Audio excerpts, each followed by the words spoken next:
بچی ہے چند سانسیں یا نبی تشریف لے آؤ کہ رستا تک رہی ہے آپ کا بیمار کی چوکھٹ۔ 4 رکعت ظہر کی پڑھنے کے لیے کھڑے تھے، یا 4 رکعت عصر یا عشاء کی، 2 رکعت پڑھے، تیسری رکعت میں کھڑے ہوئے تھے، اب شک ہونے لگا کہ دوسری ہے کہ تیسری ہے۔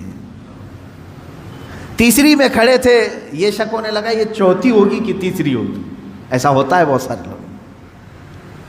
نماز کا ایک مسئلہ یہ ہے، آپ وضو کا ہے، دونوں کا حکم کیا ہے اس سے میں آپ کو اپنی زندگی کے متعلق بتاؤں گا۔ پہلا والا جو مسئلہ ہے پیشاب کے قطرے کا، پہلی مرتبہ ایسا کبھی ہوا ہے تو جاؤ دھل لو۔ ایک بار ایسا ہوا کہ پیشاب کا قطرہ ٹپکا ہے یا لگ رہا ہے، جاؤ دھل کے آ جاؤ۔ پھر ایک مرتبہ ایسا ہوا ہے کہ وضو کرنے بیٹھا ہوں، ایسا لگا کہ پیشاب کا قطرہ ٹپک گیا، جاؤ دھل کے آؤ اور اتنا حصہ جہاں کپڑے میں لگا اس کو بھی دھل لو۔ تیسری مرتبہ بھی ایسا ہوا ہے، دھل لو۔ اب اس کے بعد شریعت کہتی ہے اب نہیں جانا، اس کے بعد اب وضو کے لیے اگر بیٹھو گے تمہیں لگ رہا ہے کہ پیشاب کے قطرے ٹپک رہے ہیں، ٹپکنے دو۔ تم پانی لے لو ایک چلو میں اور اس جگہ پر چھڑک دو پانی وہاں پر اس کپڑے کے اوپر چھڑک دو۔ کیوں؟ اس لیے کہ کہا گیا ہے کہ بعد میں اگر تمہیں وسوسہ بھی آنے لگے تو یوں سمجھ لو یہ پیشاب کا قطرہ نہیں بلکہ میرا چھڑکا ہوا پانی ہے، میرا چھڑکا ہوا پانی۔ اچھا ایسا کیوں کرایا گیا؟ شک تو ہو رہا ہے۔ سنیں فقہائے کرام نے فرمایا اے بندے تجھے عبادت اللہ کی کرنی ہے۔ کس کی کرنی ہے؟ اللہ کو راضی کرنا ہے۔ اور یہ جو وسوسے آ رہے ہیں تجھے یہ شیطان کے ہیں۔ اگر تو بار بار اٹھ کر کے دھونے کے لیے چلا جائے گا تو بات یہ ہوگی کہ تو شیطان کی پیروی کر رہا ہے اللہ کو چھوڑ کر کے۔ یہاں شریعت نے یہاں تک کہا کہ شیطان کی پیروی ہو جائے گی اگر کثرت سے تو کرنے لگ گیا۔ جب شیطان وسوسہ ڈالا اٹھ گئے، جب شیطان شک ڈالا پھر اٹھ گئے۔ بار بار اگر خیال آ رہا ہے تو اس پر عمل کرنا جائز نہیں۔ پانی چھڑک لو اور کہو میں شیطان کی پیروی نہیں کروں گا، میرے مولا کی عبادت کروں گا۔ دوسرا مسئلہ نماز کا کہ جس میں اگر 3 میں 4 میں شک ہو، ایک بار ہو گیا تو چلو دوہرا لو، 2 بار ہو گیا تو چلو ٹھیک ہے، جتنا یقین ہے اس کے آگے کی رکعتیں پڑھ لو۔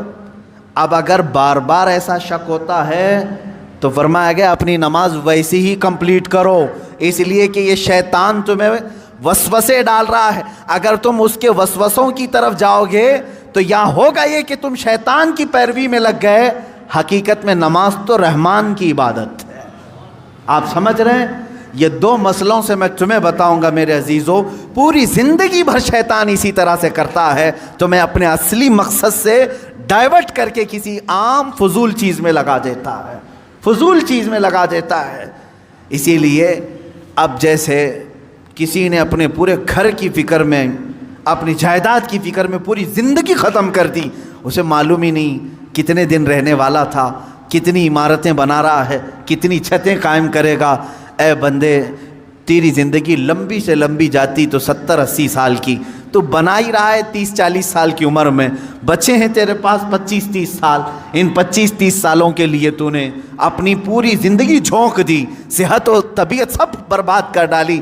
لیکن جہاں 100 سال سونا ہے کہ 200 سال کہ 500 سال کہ 1000 سال، ہمیں معلوم نہیں قبرستان میں کتنا سونا ہے، وہاں کے لیے بندہ ایک رات کی بھی عبادت کرنے کو تیار نہیں، ایک تسبیح گھمانے کو بھی تیار نہیں، وہاں کی عمارت تیار کرنے کو بندہ تیار نہیں۔ یہ شیطان ڈائیورٹ کر چکا ہے تمہیں، تمہاری اصلی منزل تو وہ تھی، تمہیں لگا دیا کسی اور کام میں، تمہیں لگا دیا کسی اور کام میں۔ عزیزان گرامی، اسی لیے تو شاعر نے کہا تھا آگاہ اپنی موت سے کوئی بشر نہیں، سامان 100 برس کا ہے پل کی خبر نہیں، 100 برس کے پلان ہے پل کی خبر نہیں۔ تو شیطان اس طرح سے جو ہر زندگی میں ڈائیورٹ کرتا ہے۔ اب میں آپ کو بتاؤں ایک چیز، جن چیزوں کو ہم سمجھتے ہیں کہ یہی کل ہے دنیا میں. نوجوان یہ سمجھتا ہے کہ ایک خوبصورت لڑکی مل جائے پوری زندگی ہے. دیکھو اسی پر تو شعر و شاعری کرتا ہے, اسی پر تو پوری محبت کے نغمے گاتا ہے. اسے معلوم نہیں کتنے دن کیا یہ عائش ہے. اور کچھ لوگ یہ سمجھتے ہیں کہ مال, گاڑی, کار, بنگلہ ہو جائے یہی سب کچھ ہے. تقریباً انہی میں ہم سب دوڑ رہے ہیں, انہی میں ہم دوڑ رہے ہیں. ایک بادشاہ نے اعلان کیا کہ آج میری عنایتوں کا دریا جوش میں ہے, میں خوب عطا کروں گا. لوگوں کو بلایا, ایک کوئی بندہ ایسا آ جائے جس کے لیے میں کہتا ہوں اپنے ہاتھ میں ایک چھڑی لے لے, لکڑی لے لے, اور وہ زمین پر دائرہ کھینچتا جائے صبح فجر کے بعد. اب وہ دائرہ کھینچتا کھینچتا سورج کے ڈوبنے سے پہلے پہلے تک جتنا دائرہ کھینچ لے گا وہ پوری زمین اس کے نام پہ کر دوں گا. دن بھر میں آپ کتنے ایکڑ کھینچ لیں گے؟ اگر فری میں مل رہا ہے تو کون چھوڑے گا؟ دائرہ کھینچنے کے لیے کہا کہ جو لکیر سے سرکل بنا لے, جتنا بنا لے گا, لیکن ٹائم ہے سورج ڈوبنے سے پہلے پہلے تک. اس میں سے ایک وزیر یا ایک سپاہی آگے آیا اور اس نے اپنے ہاتھ میں چھڑی لے لی. بادشاہ سلامت مجھے اجازت دے دے. اور بادشاہ نے کہا کہ اگر سورج ڈوب گیا تو پھر ایک بالشت زمین بھی نہیں دی جائے گی, یعنی 1 فٹ زمین بھی نہیں دی جائے گی. ہاں, سورج ڈوبنے سے پہلے پہلے تک یہاں پر دائرہ مکمل کر. اب وہ نکلا چھڑی لے کر کے, لکیر کھینچتے کھینچتے. اسے بہت بڑی زمین چاہیے تھی, اتنی بڑی کہ اس سلطنت میں کسی کی نہ ہو. جب فری میں مل رہی ہے, کھینچتا کھینچتا وہ گیا, کافی دور تک چلا گیا. دوپہر ہو گئی, تھک گیا, کچھ دوڑا کچھ چلا. اب جب دوپہر ہو کر سورج ڈھلنے لگا تو اس نے سوچا واپس ہو جاتے, چونکہ جہاں سے میں دائرہ کھینچا ہوں وہاں تک لا کر کے لکیر کو ملانا ہے, اتنی زمین میرے نام پہ. اب واپس ہوا. اب یہ کتنے کلومیٹر کی زمین گھیرا تھا واللہ عالم. دوڑا تھا اس نے صبح سے لے کر دوپہر, نہ کھانا ہے نہ پانی ہے, دوڑ رہا تھا. دوڑتے دوڑتے سورج پیلا ہو گیا, عصر کا وقت آ گیا. اب اس نے دیکھا کہ بادشاہ کا محل اور سپاہی سب قریب نظر آ رہے ہیں. دل میں ٹھنڈک ہو گئی, میں پہنچ جاؤں گا. سورج کے ڈوبنے سے پہلے پہلے میرے بگننگ پوائنٹ جو ہے, جہاں سے سٹارٹ ہوا تو وہاں تک پہنچنا ہے مجھے. لیکن تھک گیا تھا, آزا جواب دے رہے تھے, نڈھال ہو گیا. شاید آدھا کلومیٹر یا 1 کلومیٹر باقی رہ گیا ہوگا, چلنے کی سکت نہیں رہی. لیکن باہر سے وہاں سے لوگ آوازیں دے رہے تھے, بہت لمبی زمین تو نے گھیرا ہے, اتنی بڑی زمین کسی کو نہیں ملے سلطنت میں, آ جا دوڑتے ہوئے. کچھ لوگوں نے ہمت دکھائی, حوصلہ دلایا, دوڑا اور تیزی سے دوڑا, پھر دوڑا. سورج ڈوبنے کے بالکل پاس میں آ گیا. سورج غروب ہونے کے لیے بس آدھا سورج اندر جا چکا تھا, اور اس کا پوائنٹ جہاں سے شروع کیا تھا وہ بھی قریب نظر آ رہا تھا, وہ بھی قریب نظر آ رہا تھا. دوڑا اور دوڑا, یہاں تک کہ اپنے اس پوائنٹ کے بالکل پاس میں پہنچا. لیکن سورج ڈوبا. کتنا باقی تھا؟ سورج ڈوبنے سے پہلے پہلے وہ اپنے پوائنٹ پہ پہنچ گیا. اس طرح کہ پیر اس کے ایک طرف, ہاتھ اس کے اس طرف, سو کر کے اس نے اپنی لکڑی آگے کی, پوائنٹ پر پہنچ گیا. اس کے بعد سورج ڈوب گیا. اب اس کی ہو گئی زمین, جتنا صبح سے لے کر دوڑا تھا اس کی ہو گئی زمین. لیکن جب قریب میں آئے, اٹھانے کی کوشش کی تو اس کا انتقال ہو چکا تھا. دن بھر ایسا دوڑا تھا کہ روح نکل گئی, اسی طرح پڑا تھا. اس کے پیر اور اس کے ہاتھ, اس کا ہاتھ کی موجود لکڑی اس پوائنٹ تک پہنچی ہوئی تھی, اور وہ وہاں مرا ہوا پڑا تھا, روح نکل چکی تھی. بادشاہ آیا, وزیروں کو کہا اٹھاؤ, اس کی قبر یہیں بنائی جائے گی جہاں یہ انتقال کیا ہے. اس کی قبر وہیں کھودی گئی. کتنے فٹ کا رہا ہوگا, 6 فٹ کا رہا ہوگا, جتنا بھی رہا ہوگا. قبر اس کی بنائی, بادشاہ نے ایک بہت تاریخی جملہ اس کی قبر پر لکھا، کہا کہ اس کو ضرورت صرف 6 فٹ کی تھی، دوڑا پورے دن بھر، اس کو اتنی ضرورت تھی اور دوڑا اتنا کہ اپنی موت کے منہ میں چلا گیا، موت کے منہ میں چلا گیا۔ یہی ہماری زندگی ہے آج، تقریباً اسی کی طرح ہم بھی کر رہے ہیں، اتنا دوڑ رہے ہیں پتہ ہی نہیں چلتا کہ کہاں موت آ گئی۔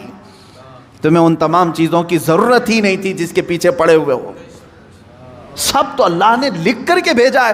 ارے میاں تم اپنی ماں کے پیٹ میں 100 دن کے نہیں تھے، تب اللہ نے فرشتوں کو بھیج کر کے لکھوا دیا، اسے اتنا رزق لکھ دو، اسے اتنے اولاد لکھ دو، اسے اتنی خوشبختیاں لکھ دو، سب لکھا جا چکا ہے۔ جو ملنا ہے اس پر ہم پوری زندگی کیوں داؤ پر لگائیں؟ ہمیں تو اس مولا کو راضی کرنے کے لیے زندگی خرچ کرنی چاہیے، ہم وہ نہیں کر سکے۔ میں یہاں چند بزرگوں کی بات بتا دوں، اللہ والے کیا دنیا میں انہوں نے کچھ حاصل نہیں کیا؟ مخدوم علی شاہ مینا رحمۃ اللہ تعالی علیہ، محمد شاہ مینا رحمۃ اللہ علیہ، لکھنؤ کے بڑے بزرگ، ان کی سیرت میں میں نے پڑھا، جانتے ہیں عبادت بھی کیسے کرتے تھے؟ اللہ اکبر، رات کے وقت کھلی دیوار جو ہوتی، کمپاؤنڈ جیسے ہوتا ہے دیوار کے اوپر کھڑے ہو جاتے تھے، عبادت کے لیے کھڑے ہوتے تھے، ادھر بھی نیچے ادھر بھی نیچے، بیچ میں دیوار ہے، کھڑے کھڑے عبادت کرتے تھے رات تک۔ لوگ کہتے کہ حضور مسجد ہے، نیچے صحن ہے، آرام سے کریں، کہتے ہیں جب آرام ملتا ہے تو نیند آ جاتی ہے، آرام ملتا ہے تو نیند آ جاتی ہے۔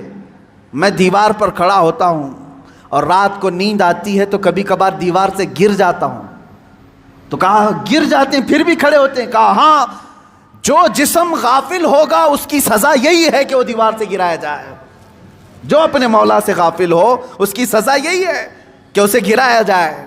یہ اللہ والے تھے جو لمحے بھر کے لیے غافل ہوتے تو اپنی جسموں کو سزا دے دیتے تھے۔